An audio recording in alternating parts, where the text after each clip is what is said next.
Before anything else, pause. Not to create suspense, not to elevate what follows, but to interrupt the reflex that reaches for meaning too quickly.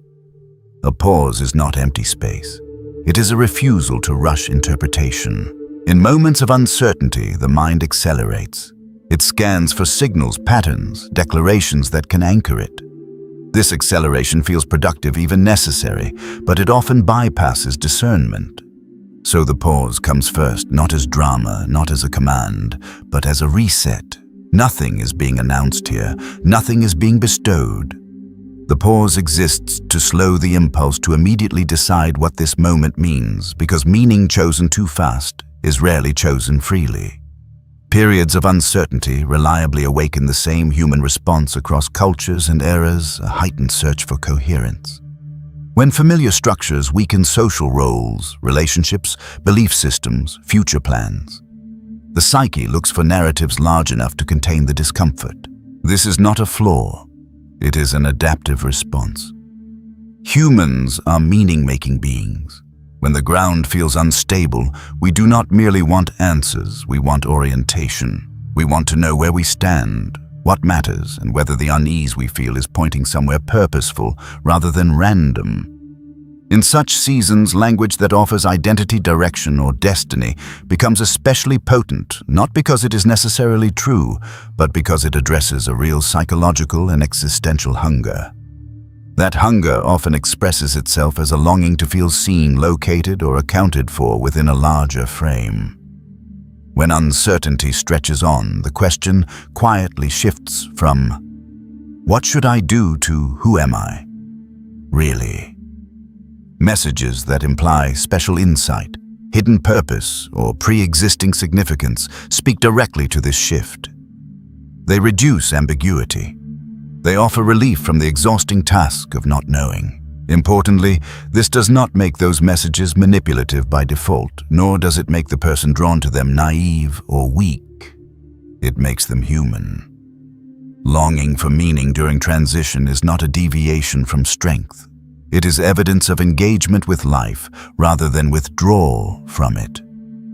This is why the frame matters. The purpose of what follows is not to confirm special status, elevate identity, or assign destiny. It is to examine perception itself, how it forms, how it is influenced, and why certain messages feel powerful at particular moments. Addressing perception is quieter than offering conclusions. It does not tell you who you are. It asks how you are interpreting what you feel. That distinction is subtle but essential. Identity claims ask for belief. Perceptual inquiry asks for attention. One offers certainty, the other builds capacity. Discernment then becomes the central aim. Not discernment in the sense of skepticism or dismissal, but discernment as clarity about process. Why does this resonate now? What conditions amplify its emotional impact? What parts of the self respond most strongly and why? Discernment does not flatten experience. It refines it. It allows intensity to exist without automatically granting it authority. It makes room for depth without surrendering agency. In this sense, discernment is not the opposite of spirituality or intuition. It is the discipline that keeps them from collapsing into fantasy or dependency. Intensity of resonance is often mistaken for truth because the body reacts before the mind has language. A surge of recognition, emotion, or focus can feel like confirmation, yet resonance is a signal, not a verdict. It tells you that something has touched a sensitive or meaningful layer of experience, not that the interpretation attached to it is accurate. Music can resonate deeply without making factual claims. A memory can evoke strong emotion without representing present reality. In the same way, a message can feel precise, intimate, even revelatory, without being an assignment, prophecy, or definition of who you are becoming. Resonance indicates relevance, not inevitability. This distinction matters because misreading resonance as instruction transfers authority away from the individual. When intensity is equated with truth, the loudest internal reaction becomes the decision maker. Over time, this weakens discernment rather than strengthening it.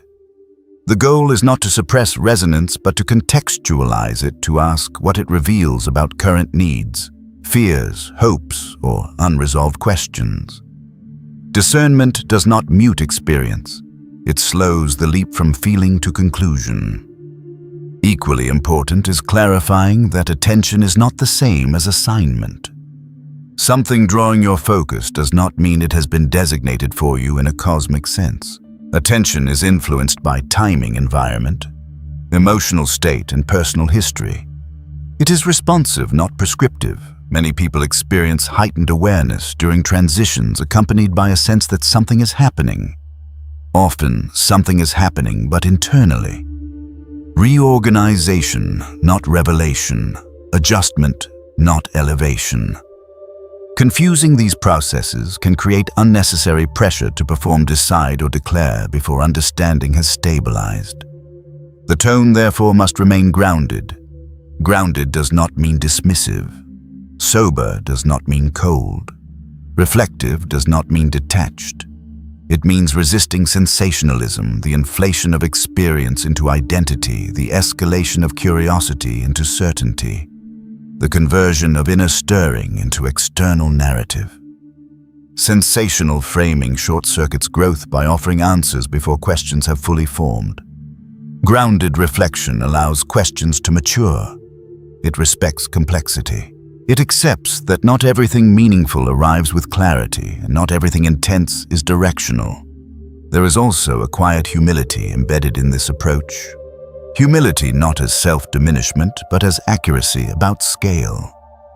Human experience is vast, layered, and deeply conditioned by context.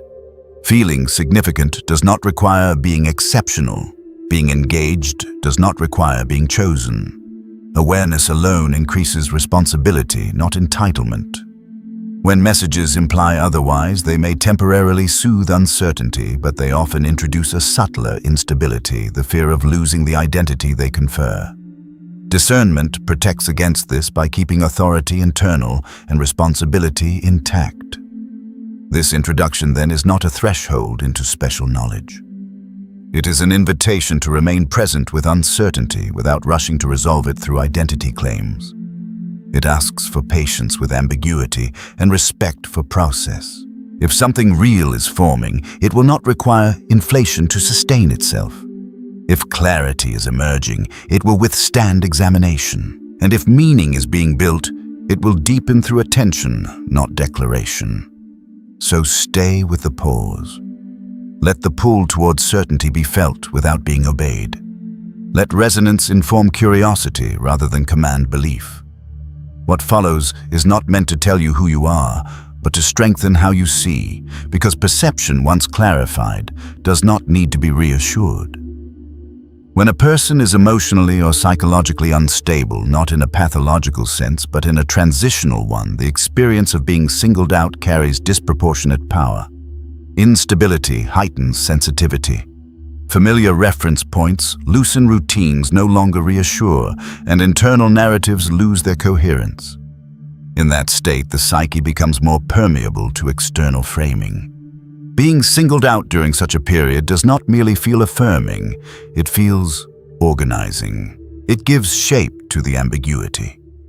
It suggests that the confusion is not random, not wasted, not meaningless. Instead of asking, "What is happening to me?" the individual is offered a quieter, more seductive answer. This is happening because of who you are. Psychologically, this operates as a shortcut through uncertainty. Ambiguity is labor-intensive. It requires patience, self-examination, and the tolerance of not knowing. Identity-based messages remove that burden by supplying a ready-made explanation. Rather than engaging in the slow work of integrating fear, loss, or transition, the individual is invited to adopt a role. Roles come with implied coherence. They organize memory, reinterpret struggle, and project a future. This can feel profoundly relieving, not because it is accurate, but because it reduces cognitive and emotional load. The work of meaning-making is replaced by acceptance of meaning already assigned. This relief, however, comes at a cost. When identity is offered instead of work, Development is often deferred. The message does not ask what must be understood, unlearned, or rebuilt. It implies that understanding has already occurred elsewhere and simply needs to be acknowledged. The individual is no longer a participant in their own formation, but a recipient of interpretation. This feels supportive, even kind, especially when exhaustion is high. But it subtly shifts agency outward. The effort of discernment is replaced by the comfort of recognition. Language of exclusivity plays a crucial role in this shift. Phrases that imply rarity selection or hidden status function as cognitive bypasses. They short-circuit critical evaluation by framing skepticism itself as evidence of inadequacy or unreadiness. If only some can see, then questioning becomes proof that one is not among them, or worse, that one is resisting truth. In this way, exclusivity language inoculates itself against scrutiny. It does not argue its case. It encloses it. To doubt is to disqualify oneself, so belief becomes the safer psychological option. This mechanism is especially effective during instability because the individual's internal authority is already under reconstruction. Self-trust feels fragile. External confirmation steps into that gap. When the message implies that it sees what others do not, it mirrors the individual's own feeling of being misunderstood or unseen. The resonance feels personal, even intimate, though it is structurally generic. The individual experiences the message as recognition rather than suggestion. That emotional recognition can feel indistinguishable from truth. Yet comfort and truth are not the same function. Comfort stabilizes the nervous system. Truth reorganizes understanding. Comfort reduces distress. Truth often increases it before it resolves. Messages that offer identity without friction tend to comfort by design. They remove responsibility, complexity, and uncertainty all at once. Truth, by contrast, usually demands engagement. It asks for patience, confrontation, and adjustment. It rarely flatters the ego or simplifies the path forward. It does not rush to reassure. This is why the difference matters. Comfort that masquerades as truth can delay growth while convincing the individual they are advancing. The sense of being chosen, seen, or set apart may soothe feelings of insignificance, but it can also insulate the person from necessary self-examination. If struggle is reinterpreted solely as evidence of special status, then patterns, blind spots, and unresolved wounds may remain unaddressed. The narrative becomes protective rather than transformative. None of this means that resonance is meaningless or that all identity-framing messages are false. It means that their psychological effect must be understood before their claims are evaluated. During instability, the desire to be singled out is less about superiority and more about orientation. It reflects a need for containment for a story that holds the current disarray. Discernment lies in recognizing that need without letting it dictate conclusions. Truth does not require exclusivity to be effective. It does not need to elevate one person above others to be valid. It withstands examination, repetition, and even doubt.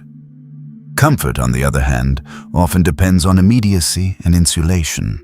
It feels best when unchallenged. Understanding this distinction does not strip meaning from experience. It restores agency to it. The question shifts from, "Why does this feel so right?" to "What is this feeling responding to in me?" That question is quieter, less dramatic, but it is where real alignment begins. The idea being watched has a unique psychological gravity. Long before it takes on spiritual or metaphysical meaning, it operates at a deeply human level. To be watched implies that one's existence registers somewhere beyond the self. Actions are not disappearing into a void. They are seen, noted, perhaps remembered. For many people, especially during periods of uncertainty or isolation, this sense of observation produces two powerful feelings at once: importance and safety. Importance because being watched suggests significance. Safety because observation implies containment. Someone is paying attention. Someone is present. Something is holding the frame. From early development, human behavior is shaped by the presence of an observer. Children learn what matters not only through instruction, but through attention. What is watched feels valuable. What is unseen feels disposable. Over time, this association embeds itself deeply. Visibility becomes equated with worth.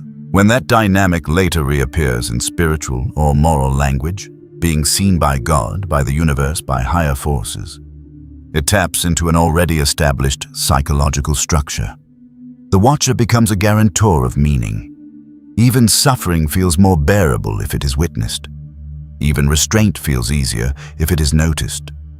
This is why the idea of being watched often stabilizes people during chaos. When internal reference points are shaken, an external observer provides orientation. Decisions feel less arbitrary. Pain feels less absurd. The individual no longer has to hold meaning alone. The imagined gaze supplies coherence. This matters because it is seen. In that sense, the watcher is not primarily about judgment. It is about reassurance. Someone knows, someone accounts, someone remembers. For a nervous system under strain that can feel profoundly regulating. The danger emerges when moral worth is externalized entirely to that unseen authority. When goodness depends on being observed, integrity quietly shifts its foundation. Actions are no longer guided by internal coherence, by alignment between values, perception, and behavior, but by the presence or absence of an audience, even an imagined one. The question subtly changes from, "Is this right?" to "Is this being recorded?" Moral life becomes performative, not necessarily in public, but in relation to an internalized observer whose approval replaces self-trust. This externalization can feel humble or reverent on the surface, but psychologically, it introduces fragility. If worth is conferred by an unseen watcher, then worth is always conditional. It depends on remaining visible, compliant, legible. The individual may experience moral anxiety rather than moral clarity. Fear of being misjudged replaces commitment to truth. Over time, this can erode agency. The self becomes a custodian of reputation rather than a locus of responsibility. Surveillance-based goodness also distorts motivation. When behavior is regulated primarily by observation, restraint becomes reactive. One avoids wrongdoing not because it violates internal values, but because it risks consequence or disapproval. This does not necessarily produce cruelty, but it produces shallowness. The moral system lacks depth because it is not integrated. Remove the watcher, real or imagined, and the structure weakens. This is why people can appear impeccably virtuous in monitored contexts and strikingly inconsistent in private ones. The goodness was never internalized, it was supervised. Integrity operates differently. Integrity does not require an audience because it is anchored in internal alignment. It is the state in which actions make sense to the self even when no explanation will ever be demanded. Integrity is quieter and often lonelier because it offers no immediate reinforcement. There is no applause, no reassurance that the choice was noticed. The only confirmation is internal coherence, the sense that one has not fragmented oneself to gain advantage or avoid discomfort. This distinction matters because true character formation happens precisely where observation fades. When no one is watching, imagined or otherwise, the individual confronts a more difficult question. Who am I when nothing is at stake, socially, spiritually, or narratively? This is uncomfortable because it strips away protective meaning. Choices feel smaller, less dramatic. There is no cosmic scoreboard, and yet it is in this unadorned space that character actually consolidates. Without an imagined audience, decisions must be justified internally. Values must be examined rather than assumed.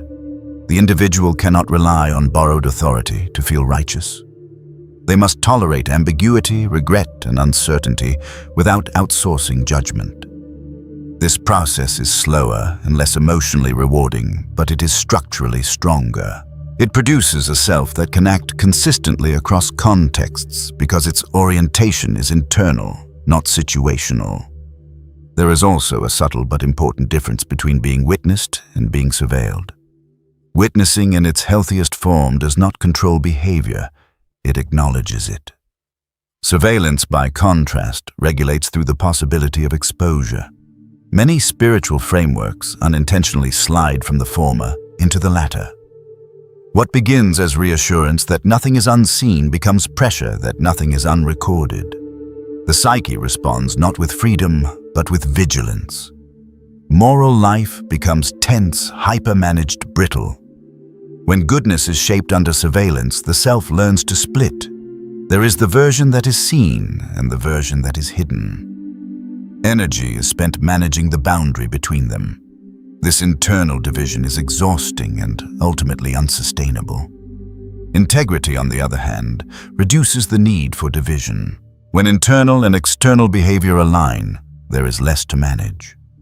The person becomes simpler, not more impressive.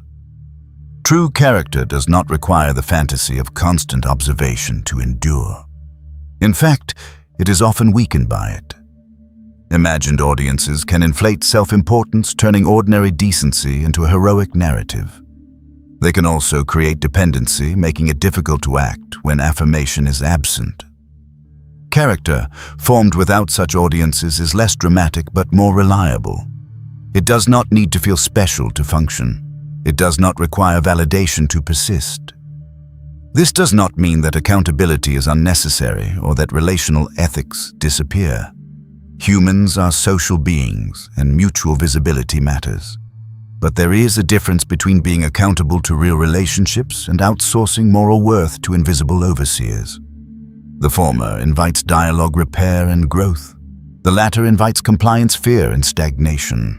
When character forms without imagined audiences, something quieter but more durable emerges.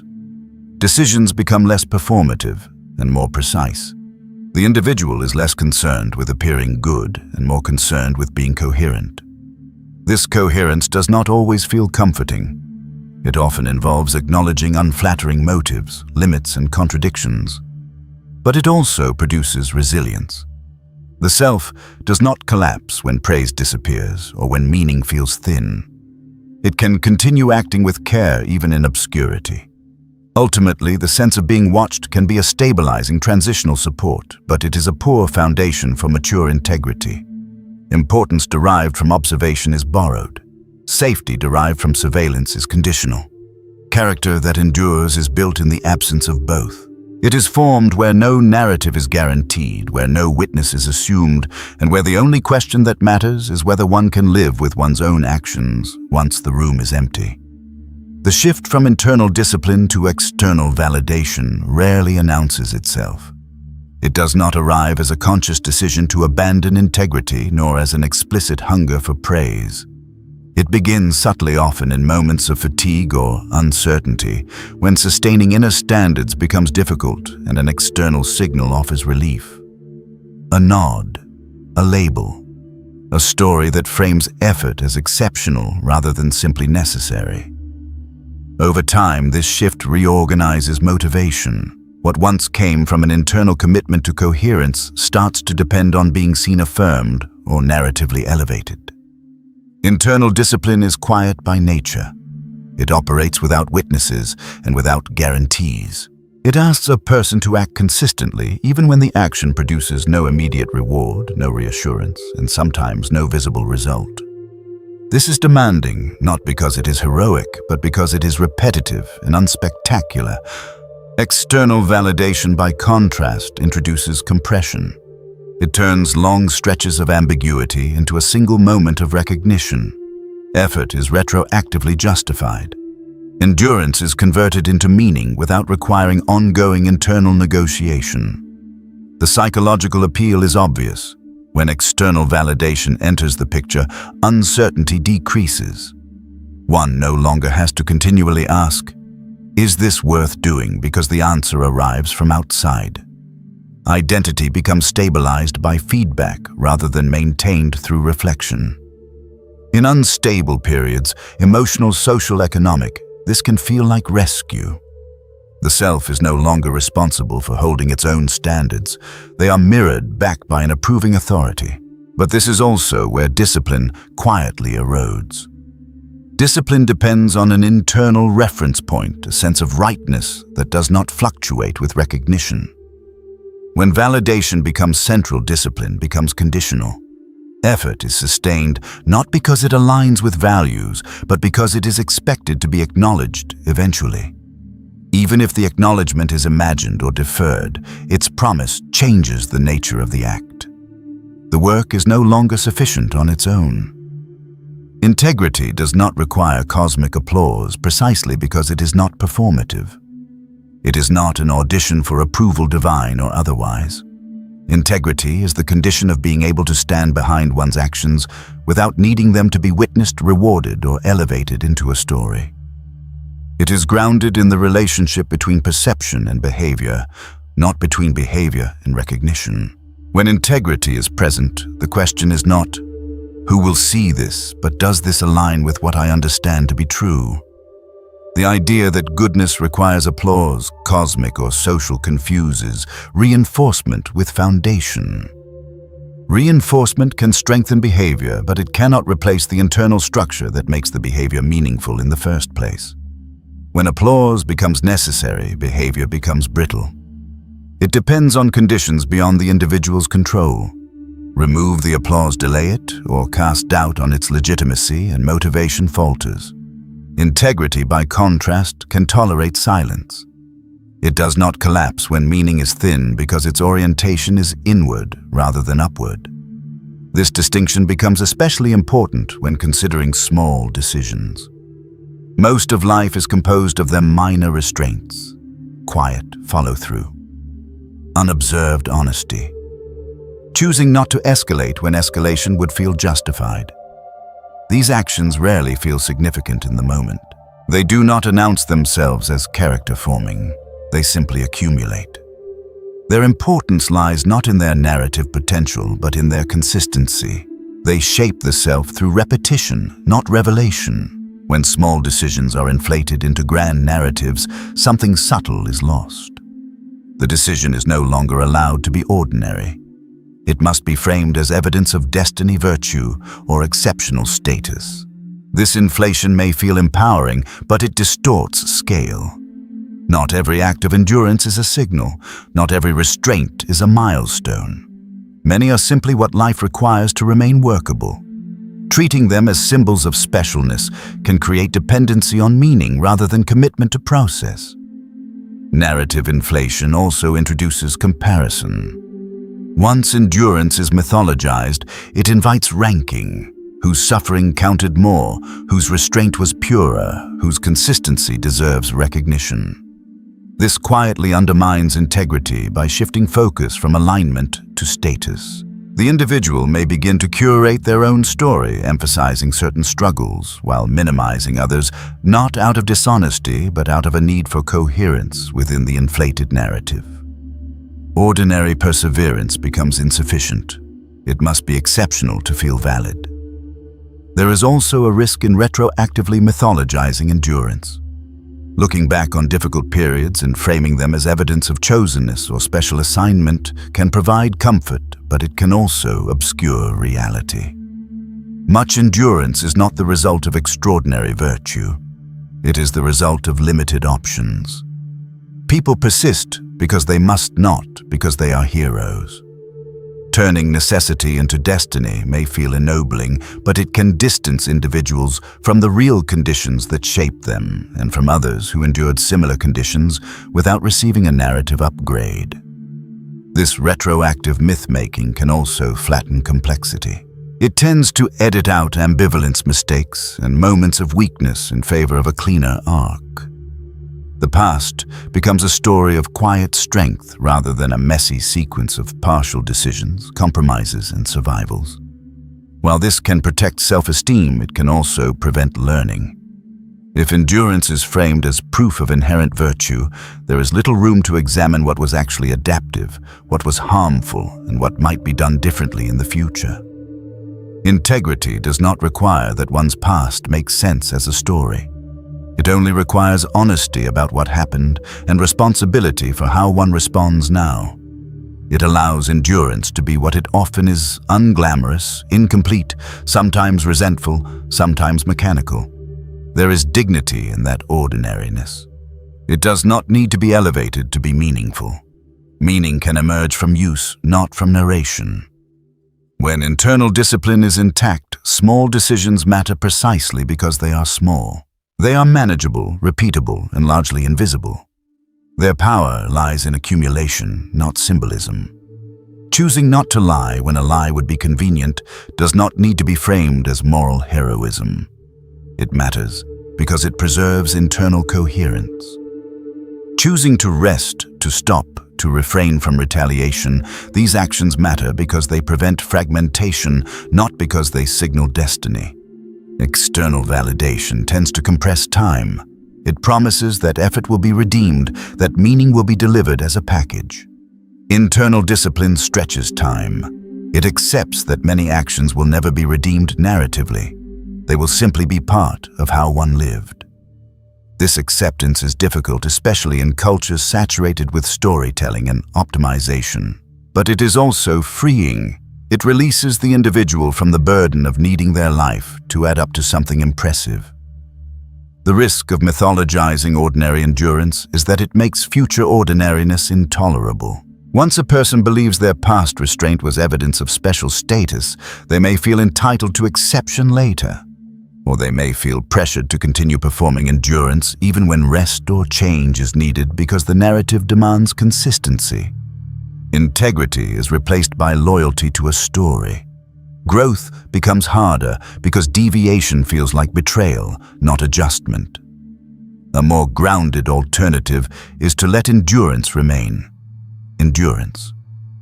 To allow discipline to be boring. To accept that many good decisions will never be recognized, named, or rewarded. This does not diminish their value, it clarifies it. Value is no longer dependent on interpretation, it resides in function. Did the action reduce harm? Did it preserve clarity? Did it maintain alignment? These questions are less intoxicating than destiny language, but they are more durable. In the end, integrity is not strengthened by applause, cosmic or otherwise. It is strengthened by repetition, honesty, and the willingness to act without guarantees. Small decisions matter not because they prove anything, but because they shape what is possible next. An ordinary endurance does not need mythologizing to be real. It only needs to be acknowledged as what it was. A series of choices made under constraint, sometimes well, sometimes poorly, often without witnesses and sufficient on their own. Distinguishing grounded presence from projected frequency requires stepping away from language that prioritizes impression over substance. Frequency language often describes how one appears or feels to others, how intense, magnetic, or emotionally activating someone seems in a room. Grounded presence, by contrast, is not primarily experienced as an effect. It is a state of internal organization. It reflects coherence between perception, intention, and action, rather than the ability to generate reaction. While projected frequency seeks resonance through stimulation, grounded presence establishes stability through consistency. Projected frequency is outward-facing. It is concerned with how energy moves between people, how attention is captured, and how emotional states are influenced. This can feel powerful, especially in environments where uncertainty is high, and people are searching for cues of certainty or meaning. The individual who appears intense, certain, or emotionally charged may be interpreted as spiritually elevated or influential. But influence is not the same as authority, and reaction is not the same as alignment. What is often labeled as high frequency is simply heightened affect, combined with confidence, not necessarily depth or clarity. Grounded presence, on the other hand, often registers as unremarkable at first. It does not push or pull. It does not seek to be felt. Its defining quality is containment. The person remains internally steady regardless of external response. Their behavior does not escalate to meet attention, nor does it collapse when attention fades. This steadiness can be misread as lack of impact in cultures that equate power with visibility. Yet over time, grounded presence tends to produce trust rather than excitement, reliability rather than fascination. This is why calm clarity often replaces dramatic influence as maturity increases. Early influence frequently relies on intensity, strong emotion, compelling language, urgency, or charisma. These tools are effective in mobilizing attention, but they are difficult to sustain and easy to distort. They also require constant output. Calm clarity emerges when the need to generate effect diminishes. The individual no longer depends on reaction to confirm direction. Communication becomes simpler, slower, and more precise because it is no longer compensating for internal uncertainty. Calm clarity can feel anticlimactic to those accustomed to dramatic exchanges. It does not create highs. It does not overwhelm.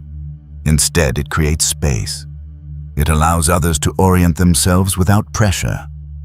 This can be unsettling for people who associate leadership or spirituality with emotional intensity. Yet calm clarity is often a sign that internal alignment has replaced external persuasion. The person is no longer trying to move others. They are focused on remaining accurate themselves. The danger arises when social responses are interpreted as spiritual power. Attention, agreement, admiration, or emotional reaction are ambiguous signals. They reveal more about the needs, projections, or vulnerabilities of the group than about the authority of the individual. A person may trigger strong responses because they articulate shared fears, offer relief from ambiguity, or mirror unspoken desires. None of these require depth or responsibility. When reaction is mistaken for authority, the individual may begin to orient themselves around effect rather than truth. This misinterpretation creates a feedback loop. The more reaction is received, the more it is sought. The individual may unconsciously adjust tone, content, or behavior to maintain influence. Over time, internal calibration weakens. Decisions are shaped by anticipated response rather than by alignment. What began as intuitive expression becomes performative maintenance. The person may still feel powerful, but the power is no longer grounded. It depends on conditions. Authority is fundamentally different. Authority does not describe how many people are affected, but how much responsibility one can hold without distortion. It is measured by restraint, not reach. A person with authority can tolerate misunderstanding, silence, and delayed outcomes without escalating. They do not need to prove impact. Their focus is on accuracy of action and sustainability of consequence. Authority is quieter because it is heavier. It carries awareness of downstream effects, unintended consequences, and limits. Seeing authority as responsibility rather than effect reframes influence entirely. Influence becomes a byproduct, not a goal. It may increase or decrease depending on context, but it does not define the work. The work is to act in a way that preserves clarity, reduces harm, and remains consistent across conditions. This often requires saying less, not more, moving slower, not faster, and allowing others to come to their own recognition rather than attempting to induce it. In this frame, grounded presence is not something to project. It cannot be amplified without being diluted. It is something to maintain. Its impact when it occurs happens through proximity over time, not through immediate reaction. People may not remember what was said, but they remember how stable the interaction felt, how little pressure was applied, how safe it was to think clearly. That memory is not dramatic, but it is durable. Ultimately, distinguishing grounded presence from projected frequency means shifting from effect-based evaluation to responsibility-based evaluation.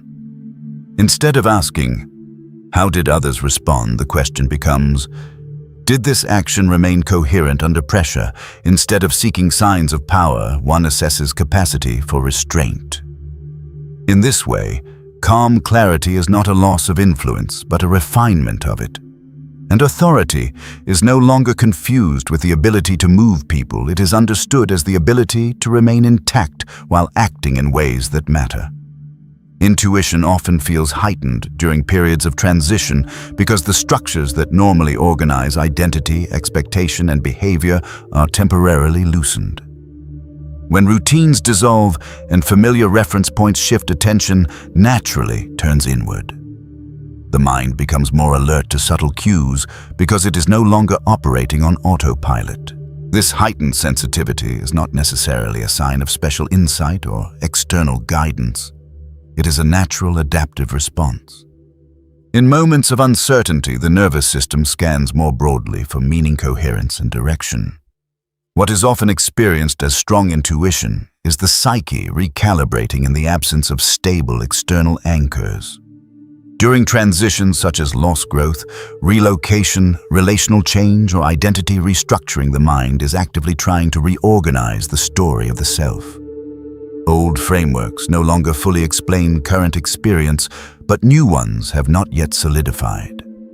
This in-between state creates psychological openness. Patterns that were previously ignored suddenly stand out. Memories resurface, coincidences feel charged, thoughts seem symbolic. The individual feels as though something important is unfolding even if they cannot yet articulate what it is. This sensation can feel profound, urgent, and meaningful, which is why intuition during these periods often feels amplified. However, heightened sensitivity also increases vulnerability to distortion. The mind is a pattern-making instrument, and when certainty is absent, it works harder to impose coherence. One common way it does this is by connecting unrelated experiences into destiny narratives. Random events are woven into a storyline that suggests inevitability, selection, or hidden purpose. A chance encounter, a repeated phrase, a strong emotion, or a memory surfacing at the right moment can be interpreted as a confirmation of a larger script. These narratives feel convincing because they reduce ambiguity. They offer direction in a moment when direction feels scarce. Destiny narratives are especially compelling because they relieve the burden of not knowing. Instead of tolerating uncertainty, the mind creates meaning retroactively. This does not mean the experiences themselves are meaningless, but it does mean the interpretation may be premature. The emotional intensity attached to transition amplifies significance. What feels like revelation may simply be the mind attempting to stabilize identity by assigning narrative weight to neutral or loosely connected data. Without discernment, intuition can quietly shift into projection. This is where structure becomes essential. Structure does not suppress intuition, it protects it. Structure provides boundaries that prevent raw perception from being overinterpreted. It slows the process of meaning-making so that insight can be tested rather than immediately believed. Structure includes practices such as reflection over time, external accountability, disciplined routines, ethical frameworks, and clear priorities. These elements ground intuition in reality rather than allowing it to float freely in imagination. Without structure, intuition tends to escalate. Each perceived signal demands interpretation. Each emotional surge is treated as instruction. Over time, this can lead to confusion, anxiety, or inflated self-concepts. The individual may feel cold, but directionless, certain, but unstable. Structure introduces friction, and friction is not the enemy of clarity, it is its filter. By requiring consistency, repetition, and humility, structure forces intuition to prove itself through endurance rather than excitement. As clarity matures, it typically becomes quieter, not louder. Early insight often arrives with intensity because it contrasts sharply with previous confusion. The relief of perceived understanding creates emotional energy. But as understanding stabilizes, it no longer needs to announce itself. The nervous system calms. The urgency fades. Clarity shifts from being something felt to something lived. Decisions become simpler, not more dramatic. Language becomes more precise, less symbolic. The need to convince oneself or others diminishes. Quiet clarity is often misunderstood because it lacks spectacle. It does not demand attention or validation. It does not rely on constant confirmation. Instead, it expresses itself through consistency and restraint. The individual no longer scans every experience for signs. They act from an internal orientation that no longer depends on interpretation. This does not mean intuition disappears. It means intuition integrates. It becomes one input among many rather than the dominant force. In this way, heightened intuition during transition is best understood as a signal of openness, not authority. It indicates that the system is receptive, not that conclusions are complete. The work of transition is not to chase every insight, but to cultivate the conditions that allow genuine clarity to emerge without distortion. That work requires patient structure and the willingness to let meaning unfold gradually, rather than forcing it into narrative form. Ultimately, intuition serves alignment best when it is paired with discipline. Transition invites awareness, but awareness alone is not direction.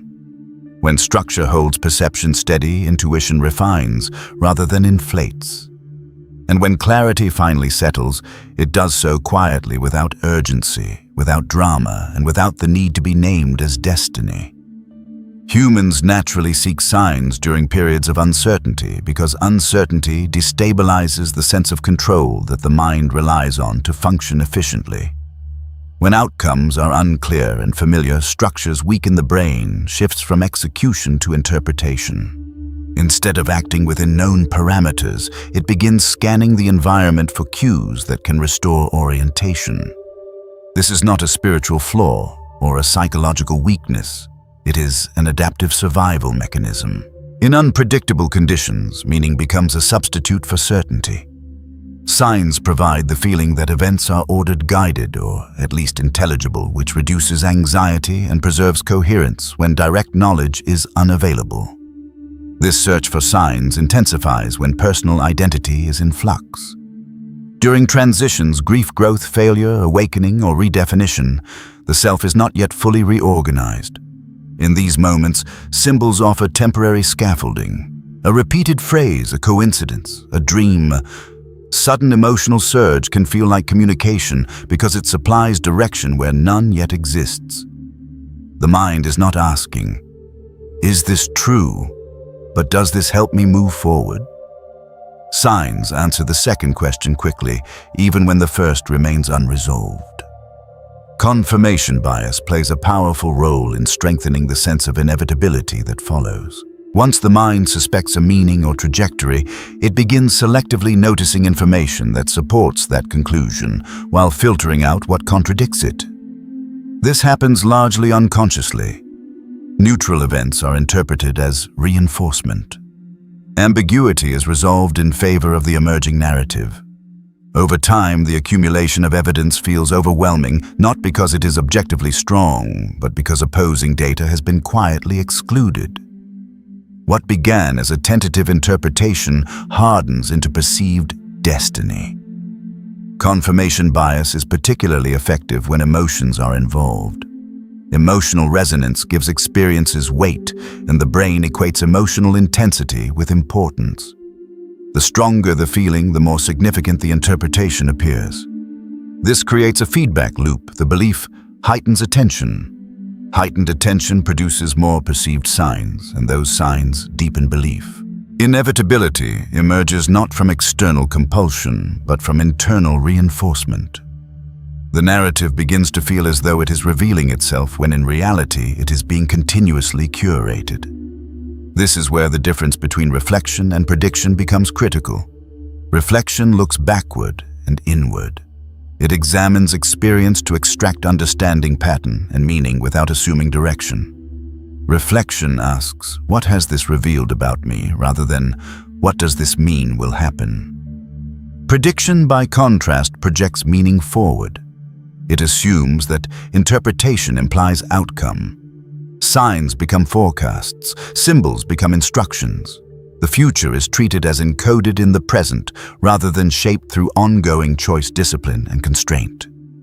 Reflection is stabilizing because it remains grounded in what is already real. It integrates experience without demanding certainty about what comes next. Prediction feels powerful because it promises resolution, but it often bypasses responsibility. When the future is framed as inevitable, discernment is no longer required, only recognition. This is seductive during uncertainty, but costly over time. It reduces adaptability, narrows perception, and replaces judgment with expectation. Outsourcing discernment to symbols carries a significant cost. Symbols are inherently ambiguous. They do not contain fixed meaning. Meaning is assigned to them. When discernment is externalized, authority shifts away from ethical reasoning, lived practice, and accountability and toward interpretation. Decisions become justified by signs rather than evaluated by consequence. Responsibility is diluted because action feels authorized by something beyond the self. This can lead to passivity, impulsivity, or moral confusion depending on the narrative being reinforced. Additionally, reliance on symbols can erode internal trust. Instead of developing the capacity to weigh evidence, tolerate uncertainty, and act with humility, the individual waits for confirmation. Silence becomes threatening. Ambiguity feels like failure. Over time, this weakens discernment rather than strengthening it. True discernment is quiet, slow, and often unsatisfying in the short term. It does not eliminate uncertainty. It teaches one how to move responsibly within it. Seeking signs is human. It reflects the mind's need for coherence under pressure. But growth requires recognizing when this impulse is guiding awareness versus when it is replacing judgment. Meaning can inform action, but it cannot replace responsibility. When discernment remains internal, grounded in reflection rather than prediction, discipline rather than symbolism, clarity emerges without the need for inevitability. And in that clarity, the future remains open, shaped not by signs alone, but by sustained conscious choice. Stories of divine protection are compelling because they soothe a deep human anxiety, the fear that effort may not be enough and that harm may arrive regardless of intention. Framed carefully, such stories can encourage trust, patience, and moral courage. Framed carelessly, they quietly erode personal responsibility. The shift is subtle. Protection stops being understood as guidance or resilience and becomes imagined immunity. When that happens, growth stalls not because life becomes easier, but because accountability dissolves. At their most seductive divine protection, narratives imply that outcomes are secured independently of choice. If one is watched over, shielded, or pre-approved, then consequences lose their instructional value. Mistakes are reinterpreted as tests rather than signals. Harm becomes reframed as temporary interference rather than information. This undermines the basic mechanism by which humans learn feedback. Growth requires friction. It requires the capacity to be corrected by reality. When protection is imagined as exemption, feedback is dismissed instead of integrated. The slide from humility into immunity thinking rarely announces itself. It often begins with gratitude. I'm thankful I was spared, and shifts into assumption I will be spared again. From there, caution loosens, self-examination softens, risks feel justified not by wisdom but by identity. The person does not consciously think they are above consequence. They simply stop factoring consequence into decision-making. This is where humility quietly erodes. Humility says, I don't know. I must remain attentive. Immunity thinking says, I'm covered. I can proceed. This mindset is particularly dangerous because it feels virtuous. The individual may believe they are expressing faith or trust, when in fact, they are bypassing responsibility. Responsibility is heavy because it requires ownership of outcome. It requires accepting that one's actions shape reality and that misjudgment carries cost.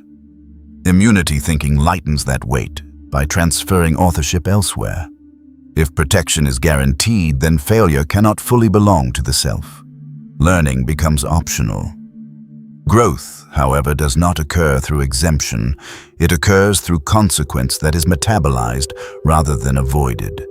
Consequence is not punishment, it is calibration.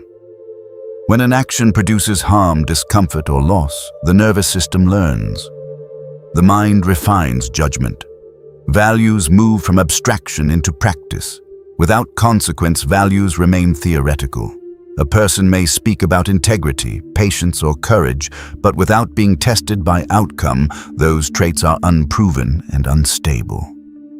True resilience is often confused with invulnerability. Invulnerability imagines that one will not be touched by difficulty. Resilience knows difficulty is inevitable and prepares to respond without collapse. Resilience is built through repeated exposure to manageable strain, followed by integration. It involves falling, adjusting, and standing again with slightly better balance. Imagined invulnerability skips this process. It assumes strength without having developed capacity. When reality eventually contradicts that assumption, as it always does, the fall is harder and the disillusionment deeper.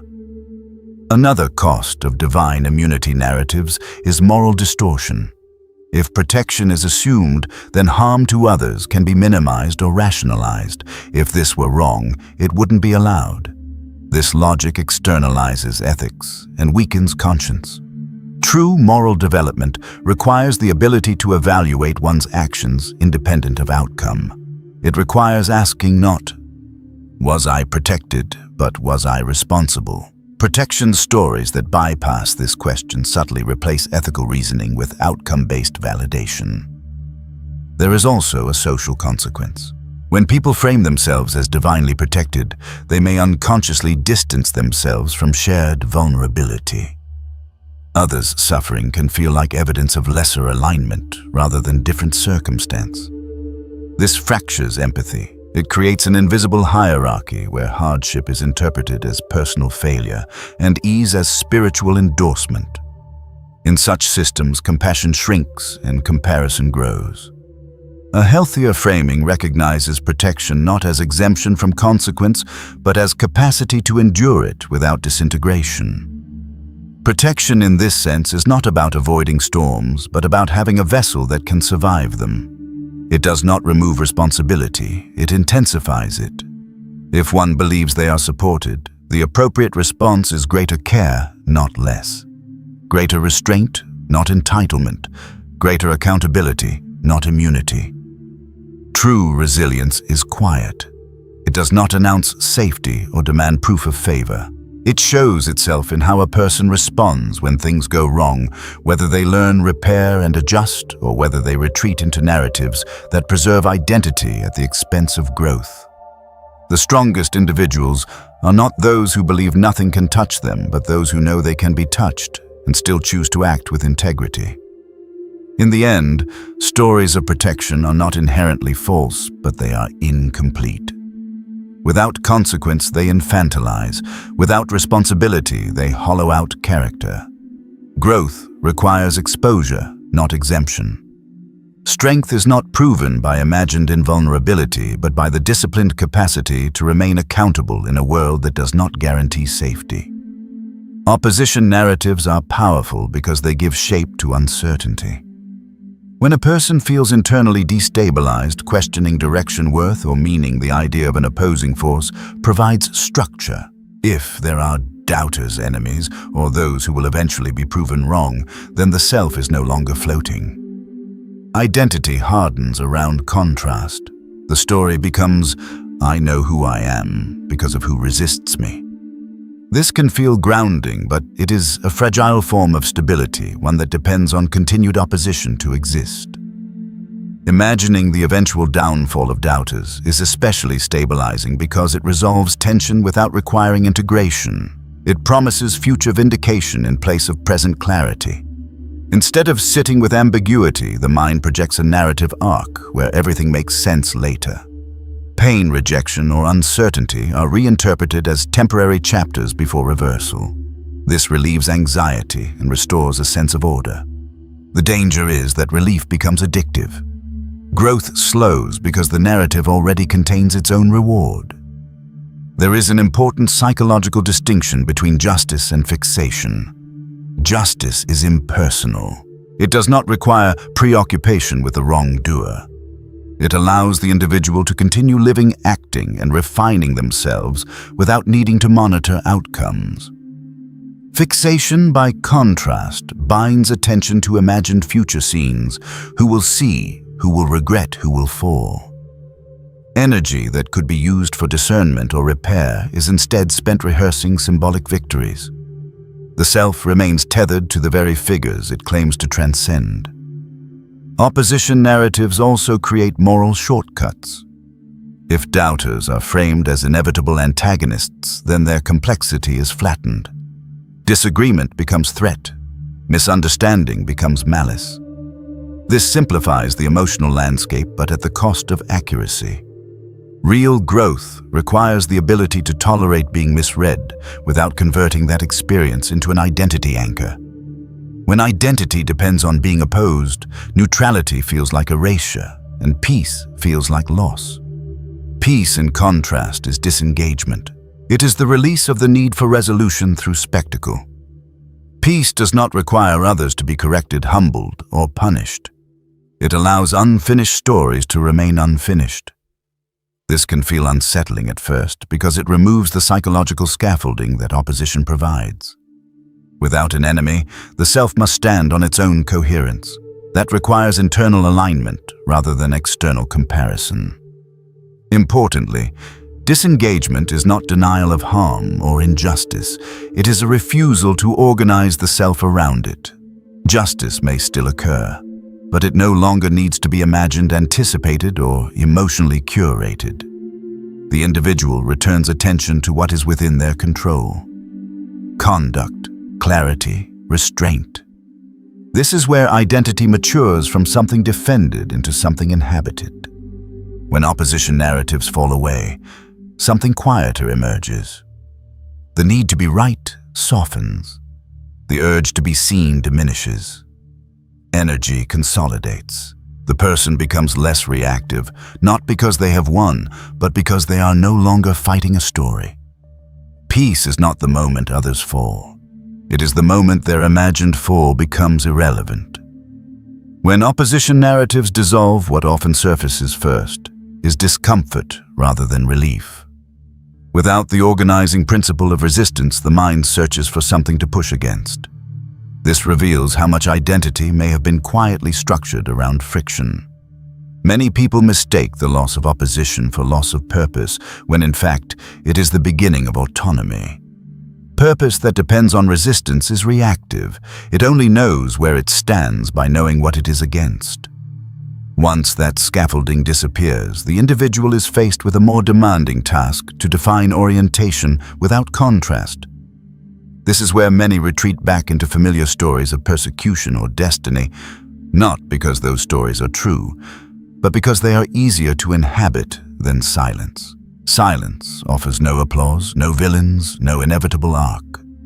It simply asks, who are you when nothing is pushing you? The imagination of doubters, collapsing or being proven wrong, provides emotional punctuation. It gives the psyche a sense of completion, but real development is rarely punctuated so cleanly.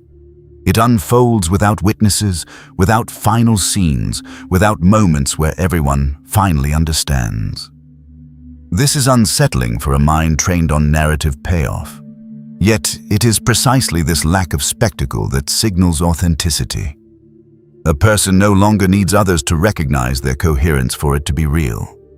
They stop scanning the environment for validation or threat and begin to experience presence as sufficient. Opposition narratives also subtly delay responsibility. If one's current position is framed as misunderstood greatness, then flaws can be postponed.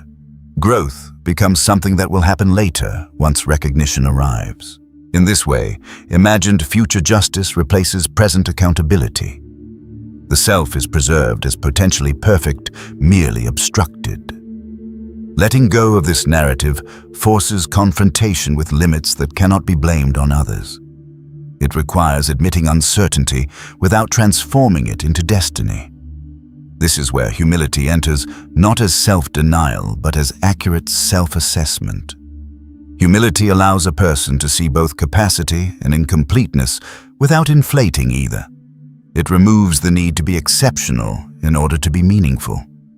Another risk of opposition-based identity is emotional entanglement.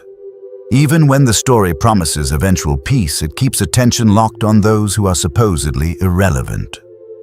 Emotional energy leaks into imagined dialogues, future encounters, retrospective triumphs. This keeps the nervous system activated. The body remains in a state of subtle vigilance, rehearsing outcomes that may never occur.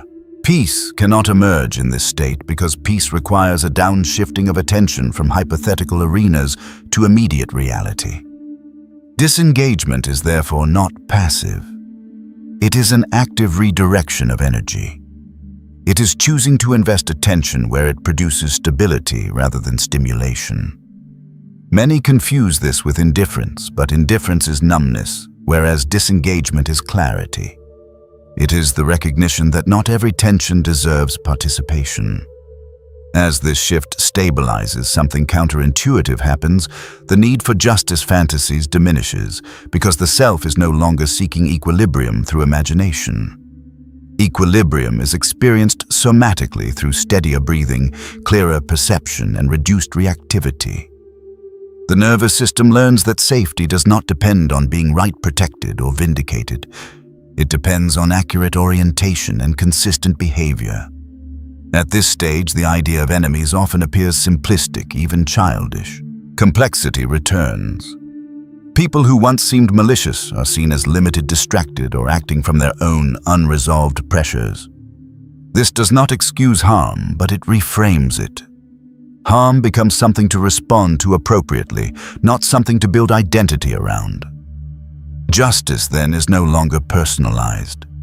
It is not about who deserves what, but about what responses restore balance and prevent recurrence. This perspective reduces fixation because it is forward-facing rather than retrospective.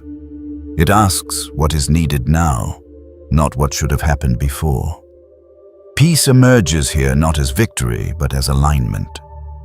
There is less interest in being seen as right and more interest in being accurate. Less concern with how others interpret one's path and more focus on whether one's actions are internally coherent. This is a quieter form of confidence, one that does not announce itself or require reinforcement.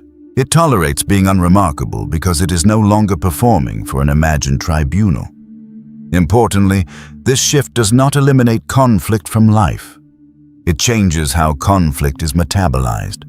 Disagreement is no longer a referendum on worth. Criticism is no longer evidence of threat.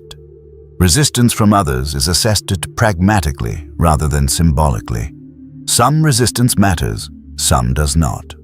Discernment replaces drama.